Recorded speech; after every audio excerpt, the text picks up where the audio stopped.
Yes, too, Jason.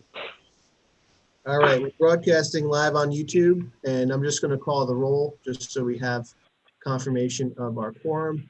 All right. And then I'll ask the chair to call the meeting to order.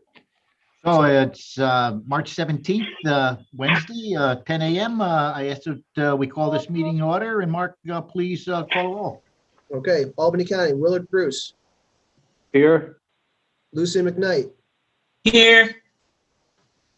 Lawrence Schillinger. I see him, he was on mute.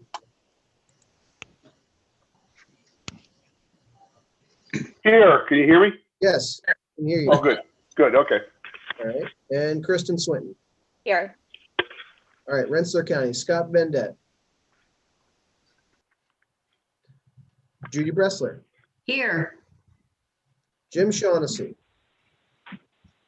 Wearing his green. Here, and I'm on my phone, I'm trying to get on my computer. I had to reboot my computer, but I'm here. Okay, thanks, Jim. And On Mike the phone right Sandler's here. now. And I saw Jackie Stallone too, right?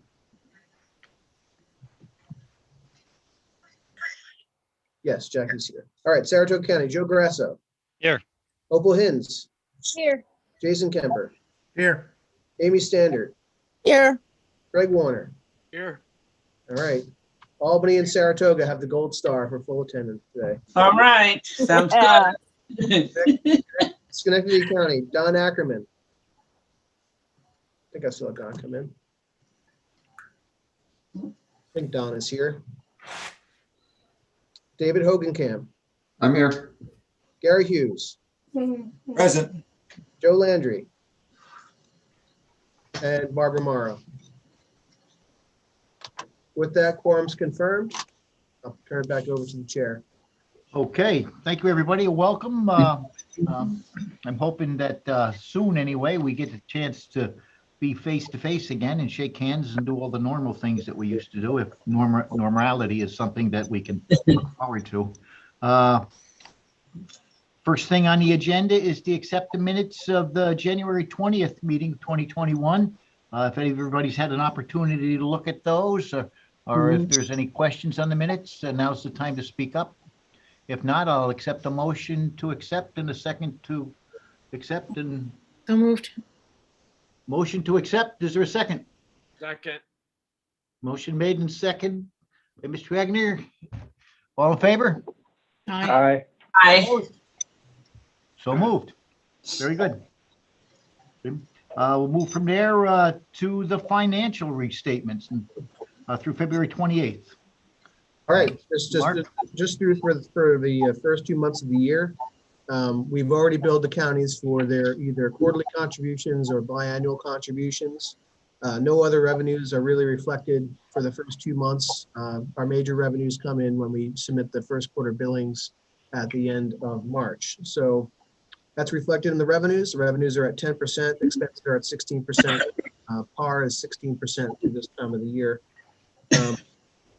We had just under $160,000 cash on hand, so we're in a good cash position with just under $120,000 in receivables. Of note, we're still waiting for the Department of State to pay us $54,000 on a grant that we have for administration of the CSO Pool Communities Program. And it's really been a multi-year slog to try to get money out of the Department of State, but I'm confident that they will make the payments within the next couple months. Any questions on the financials? And Mark, are there any areas where we've saved significantly because of COVID, lack of travel, that thing, kind of thing? I can go over that with the pre-audit financials. You'll see a good picture of that. Okay. Okay, on financials, is there a motion to accept? So moved. Oh, second. Motion made and accept. All in favor? Aye. Aye. Opposed? None being said, so moved. May I ask who seconded? Lucy. Thank you. Let's head over to the pre-audit financial statements there, Mark. Okay, thank you. For the year, revenues were at 89% and expenses were at 86%. The difference there is really reflected in that we had about $100,000 in CARES Act funds that we did not receive in terms of revenue, and we also did not spend it because we didn't get the subaward program up and running in 2020, really. So that accounts for the, over 10% under par on both the revenue and expense side. The good news is that we finished the year with just under a $50,000 operating surplus, which goes back into our fund balance, which is a good position to be in. Bill did mention, were there any cost savings as it relates to COVID? And certainly there were some cost savings. If you look on the expense side, you'll see the temporary services line. We only spent about $3,400. We started the year 2020 with $11,000 budget. We dialed that back to $5,800. But since we didn't bring on an intern outside of the first quarter of the year, we saved significantly there. And we saved significantly on travel. There was really only a very small amount of travel for the year. Originally, I believe we started the year with a travel budget of around, I want to say $14,000, but we only wound up spending about $2,300.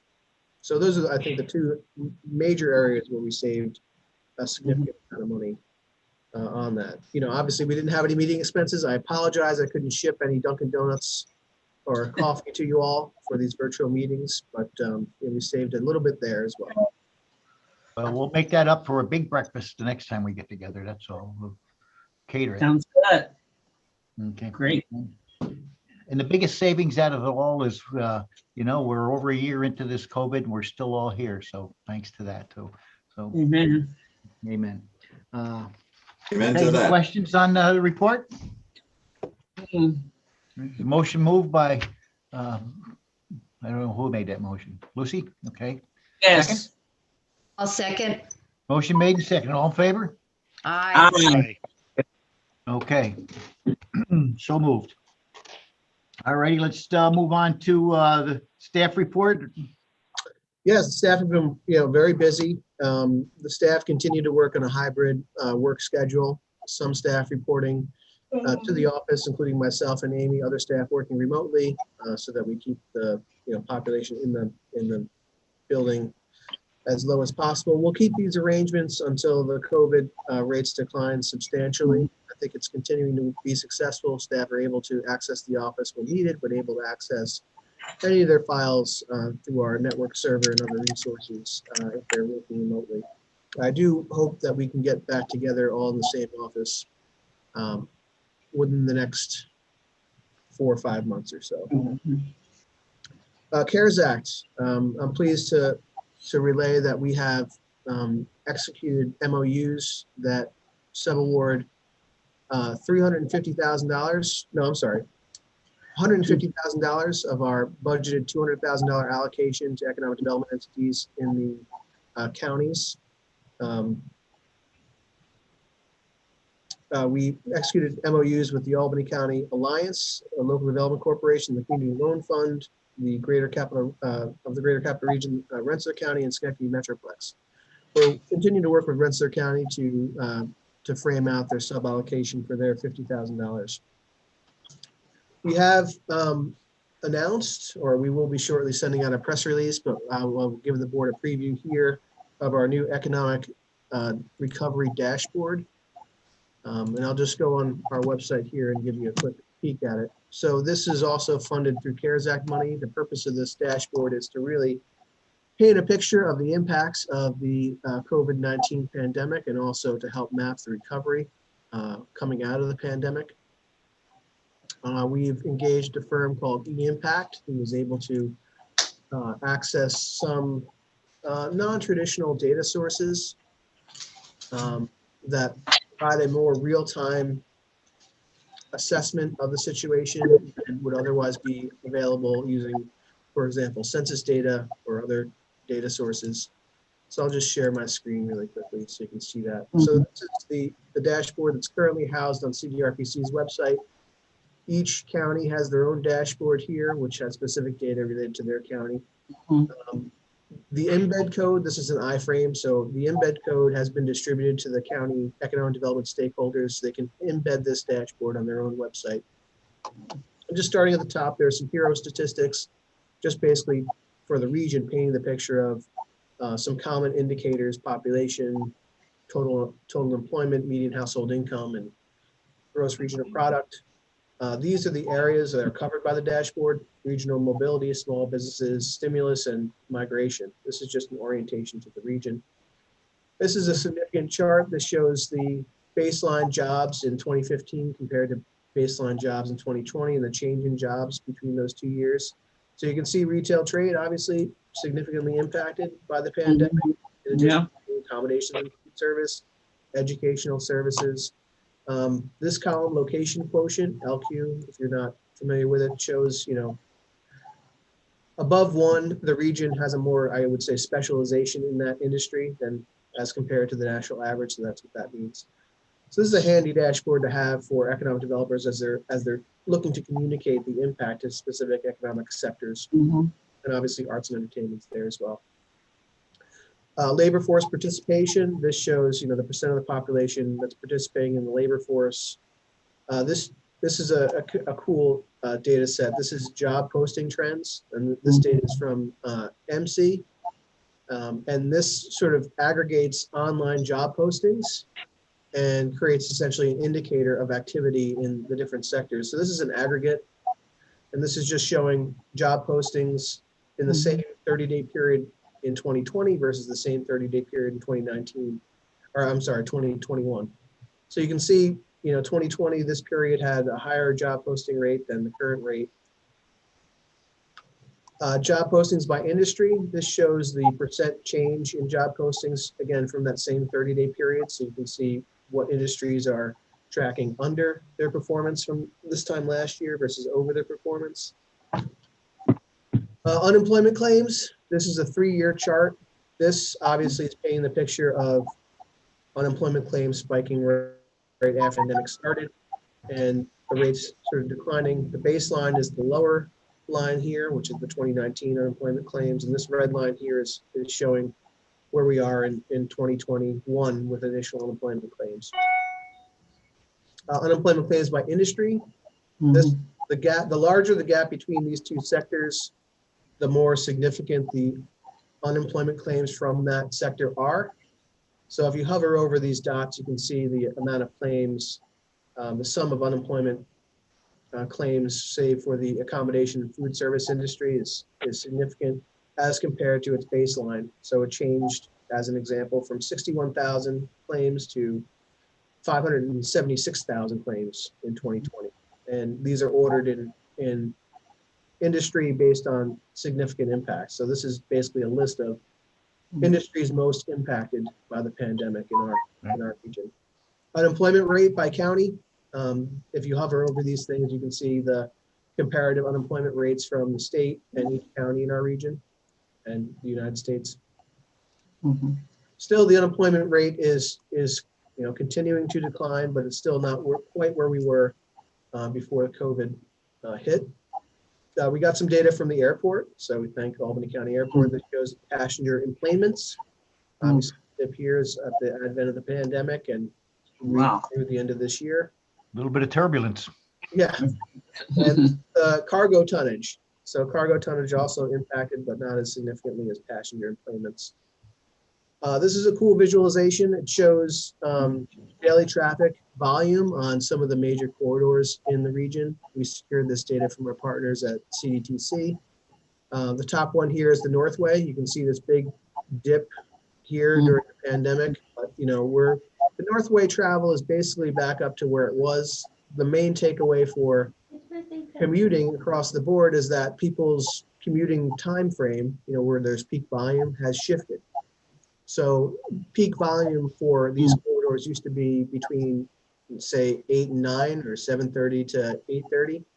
Now that volume is happening in a more spread out manner, reflecting that people are not necessarily reporting to work at 9 o'clock, or they may be working remotely, or they may be using the Northway corridor to run errands during the day. So that commuting pattern has changed. It's not, you can't really see it significantly in this visualization, but it has changed. and some of the other areas, Route 9 and Wolf Road corridor, you can see the impacts there. CDTA ridership, this is a 7-day rolling average of CDTA ridership. Significant drop off. There was a recovery sort of happening in the summer, and then again, that sort of dropped off after one, COVID rates started going up, and two, they started again charging for bus fares at the end of the summer. So they're still well below where they historically were before the pandemic. The number of small businesses that are open, this top line is the pre-pandemic baseline. You can see the significant impact of small businesses in terms of the number that were open in each individual county, and this line sort of maps the recovery of that. And this is small business revenue. You can see that sort of recovery, but then also we're still under the baseline for small business revenue. This is, the next one's an interesting chart. It shows consumer credit card spending by county.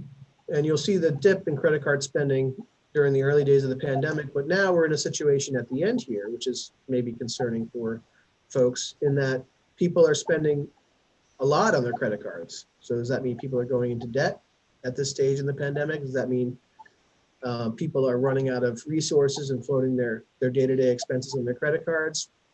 We don't know what is causing that. We only know that the amount of credit card spending in the region is going up from where it was in terms of the baseline.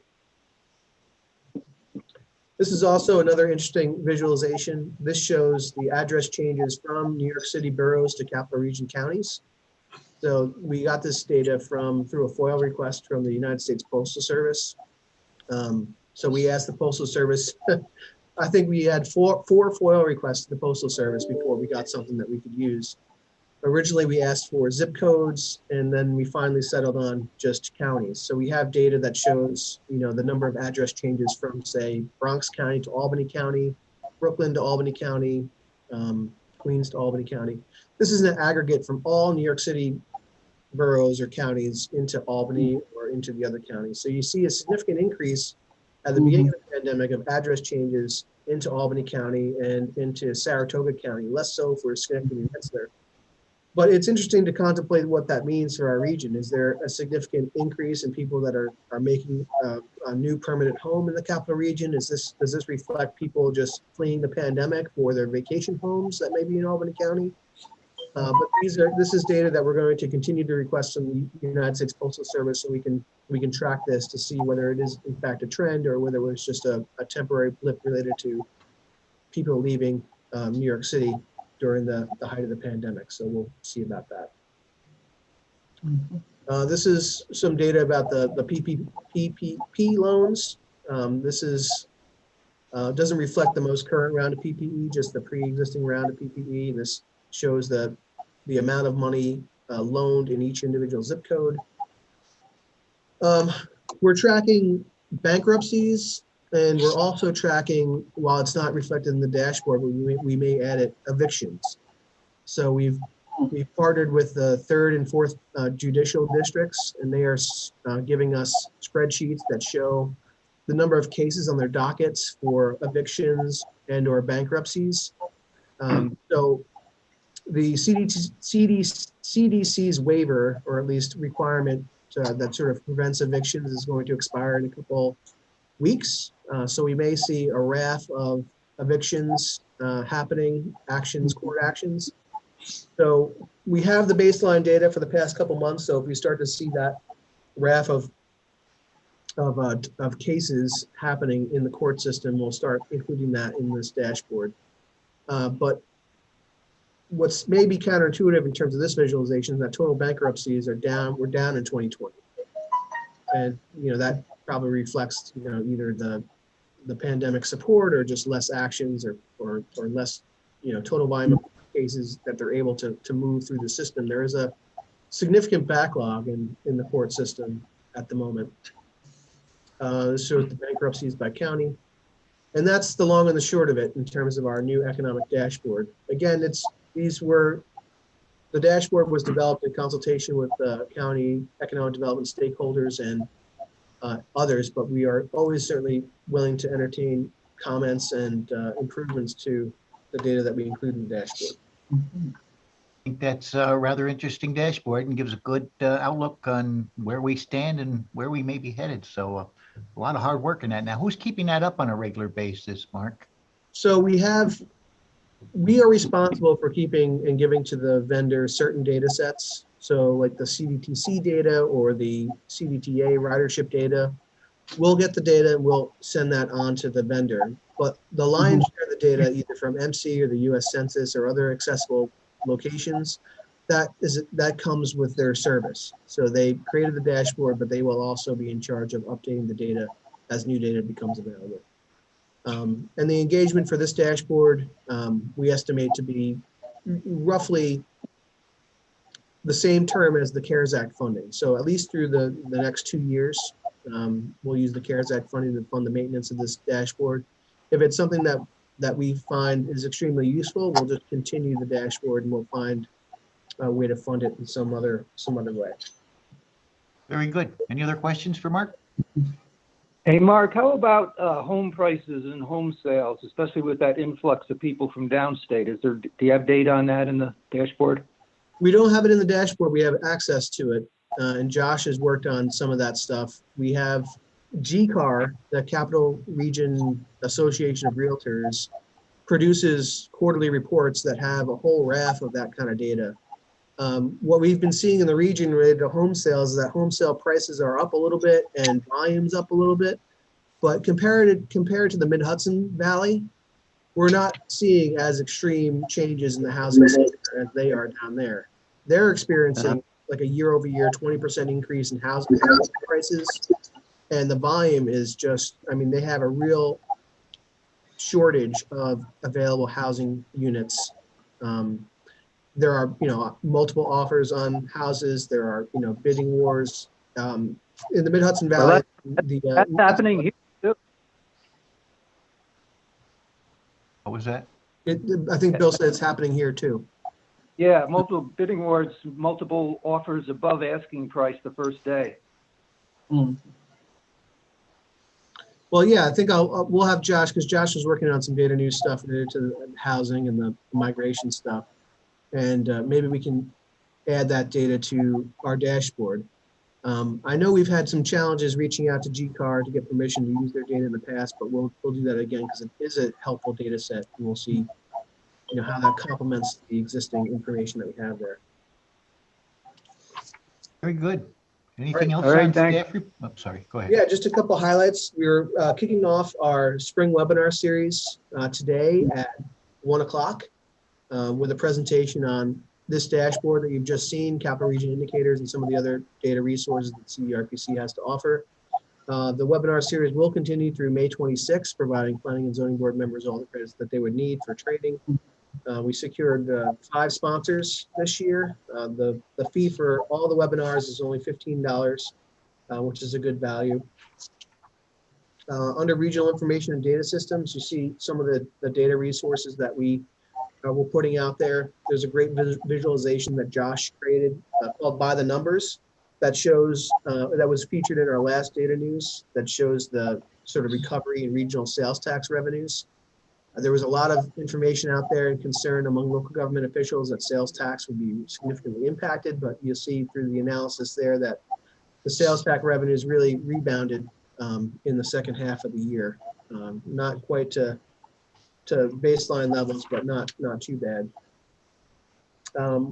In terms of GIS, Todd has been working diligently on a variety of mapping products, including a map set for the Village of Boston Spa for their comprehensive plan update, mapping for the watershed protection plan for the Tom Hannock Reservoir, and also the reservoir that serves Waterville. Todd will talk more about the updates to the Clean Energy Communities Program and the new leadership round. In terms of economic development, Kate Maynard has been working diligently on that portfolio. We hosted a webinar last week. We had about 50 attendees to talk about the new infrastructure funding available through the Northern Border Regional Commission for Rensselaer, Saratoga, and Schenectady counties. So staff are busy. Those members who are on the CDYCI board know how busy CDYCI has been over the past few months, including a COVID outbreak at the detention facility, a staffing shortage, and other things that we had to deal with over the course of the last months. But the long and the short of it, that's the conclusion of the staff report. I'd just like to thank the staff for all the work that they do under these trying circumstances, and we're continuing to get it done for the region. So much appreciation to the staff. Okay, very good. Anything else for the staff report? Anybody got any questions? All right. With that being said, then we can move right on to Todd's got a presentation on clean energy. Is that next? Yeah, I'll just tee that up. And, Todd has been leading the Clean Energy Communities Program portfolio since the original grant was awarded, I believe in 2015 or 2016, Todd. 2016. And, really built a model program. The sort of lessons that Todd was able to develop administering the program in our area sort of have been implemented, or at least have improved the granting agency, NYSERDA's, sort of the way they look at the program. We wrapped up the initial program phase 1, having helped communities secure millions of dollars in match-free grant revenue for clean energy projects, helping dozens and dozens of communities secure Clean Energy Communities designation and take actions that will reduce their energy costs at the local level and save them money. So that work continues. There's a new leadership round with certain different program elements, and Todd's just going to give you an overview of that program and hopefully explain how communities can benefit from it too. So Todd? Okay, thanks, Mark, and happy St. Patrick's Day to everybody. I'm not going to show a PowerPoint. I'll just talk through the program. It'll be relatively brief and high level, but just so as Mark noted, by way of background, we originally applied for this program in 2016. The program required that you had to have more than one region. You had to have at least 3 regions apply together. So I was able to put together a team of 4 regions that covered the North Country and the Hudson Valley and the Mohawk Valley, as well as the Capital Region. And we were successfully awarded that and successfully managed that program for the last 4 years. So that ended this past year, 2020, in July. And then the new program, the solicitation for support services, came out this past year in 2020 as well, and was able to reconstitute that same team. And there was, from my understanding, a fair amount of competition out there, but we were again awarded. So we were able to start the contract date August 1st. So there was actually no gap between the first contract and the second contract. The first contract was for a 3-year period for $3 million, but we ended up extending it to 4 years. They wanted us to extend it, but we ended up getting $3 million that first time. This time around, we've got $5.2 million for 5.5 years. So it's a longer time period and more funding, which is a great position to be in for an agency like ours, or any agency where we can get secure funding for that long of a period of time and have that kind of stability. So we've really laid the infrastructure for administering a state program to local communities. And I think that's recognized by NYSERDA. They see the benefit of regional agencies, and we've really been able to prove that to them, that this is an ideal service delivery arrangement. The communities have already known us, many of them, and we build a trust that we capitalize on to get them to move forward and help them with the program. We bring them 2 things that just about every community wants, and that is technical support. So we offer them free technical support, and we bring them grant funding, and it's match-free grant funding. So when you bring money and you bring support, you're generally welcomed. And so under the first program, we were able to secure all of the grants for the communities, as Mark noted, and millions of dollars in grants. The first program was a little simpler in that there were 4 high impact actions that a community had to achieve out of a menu of 10. And if they accomplished those 4 with our support, then they got a clean energy grant, and then we helped them propose what they were going to do with that grant. And the communities are all now in that process of doing those grants, implementing those grants. Some are done, some are still in the process of doing it. This time around, they essentially raised the bar. So now it's called leadership round. It's a somewhat familiar or similar program, but they've made it harder. So they have raised the bar in order to get the funding. So there are three more high impact actions. There's 13 altogether. And there's different categories of grants this time. So there's still the designation grants. So if you do 4 actions, you get designated, you get a grant. But this time around, those designation grants are much smaller, and the communities who already got designated in the first round don't get designated again. So the designation grant this time for 4 actions is $5,000. By way of example, let's just take Albany County. Last time around, 4 actions got them $250,000. So a lot more money, easier to have claimed the last time around. There is still the ability to get higher level grants, but the way to do that is through accumulating points. So they've instituted this time around a point-based system for each of those actions. And as you accomplish actions, you accumulate points. The points are calibrated to the greenhouse gas reduction that's anticipated from a community taking those actions, because that's part of this program. This is, basically the state's marquee program for local governments to participate in helping the state achieve its clean energy goals. And so you would acquire grants under 3 different levels. And as you hit that first level, you would qualify for a grant. If you hit a second level, you qualify for another grant, and a third level as well. And so it's a little more complicated, but that makes our value all the more so, because we can help the communities to navigate that. And then there are also 2 action grants that are different than the last time around. And those 2 action grants are grants in which you don't have to be designated. You don't have to actually do anything else in the program. You just do either of those actions and you can get a grant. So one of those would be the stretch code. And that's just an example. If your community adopts the stretch code, if you're in code enforcement authority in your community and you adopt the stretch code, if you're over 40,000 in population, you get $50,000 just for adopting that code. It's much smaller if you're less than 40,000 in population. It's only $5,000, but nonetheless, $50,000 is not bad. What the stretch code is a little further, a little beyond what the state's energy code is, but actually what the state energy code is going to be in another year or so.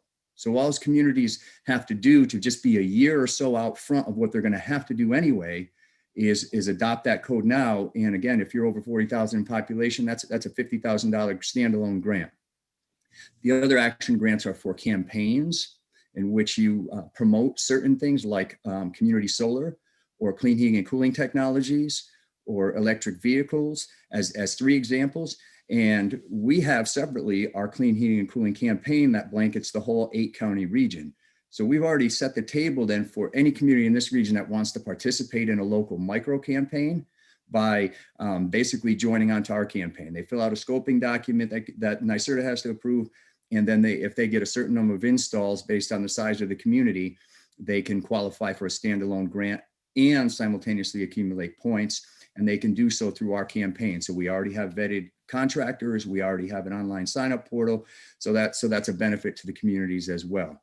So that's generally the structure that we have. And so again, we have outreach coordinators in all 4 regions that they send their work to us. I've approved all their invoices. We submit it as a joint invoice, and we generally bill about $70,000 or so a month. We bill on a monthly basis and then send out the checks to the team. We've been cooking along and if things have been going great, and really, hats off to Jill Hank, and she's been carrying the load actually by herself right now, as Tara's been on maternity leave.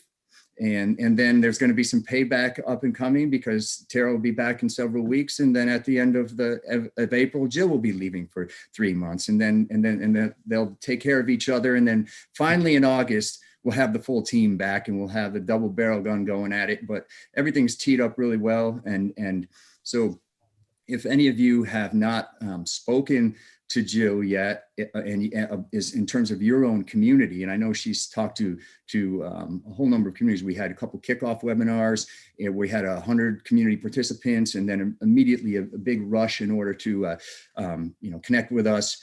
But we're open to any community that wants to get involved. And so if you're thinking that your community isn't involved, just put them in touch with either myself or Jill, and we can go forward with that. Great, thanks, Todd. And appreciation to the staff, Jill Hank, and Todd did mention Tara Donadio, who's on maternity leave. Never underestimate the power and prowess of a mom. They can do amazing things. This is little Marco. This is Tara's young son, just 2 months old, little cutie. Just share that with the board. Very nice. I'd like to think that, she named him after me, but that is surely not the case. Anyway, that's all the updates I have. Just want to thank Todd and the staff again, and we will reconvene at our May meeting. So with that, I'll turn it back over to Chairman Stammel to. Okay. Well, Todd, thank you for that presentation and information anyway. I'm sure we all can use a little bit of that, and especially some free money. Is there any other business that the board wants to bring forward or anybody wants to add? With no other business to be told or heard, I'll just entertain the next meeting if it's available for everybody, May 19th at 10 a.m. Is there a motion to adjourn? So moved. There's a motion to adjourn. Is it seconded? Second. Motion made and seconded. All in favor? Aye. Aye. So moved. Thank you, everybody, for sharing your morning with us, and I look forward to, again, seeing you very soon. Thank you. Thank you. Thank Take care, you. Thanks, everybody. Mark. Thank you, Mark. Bye-bye.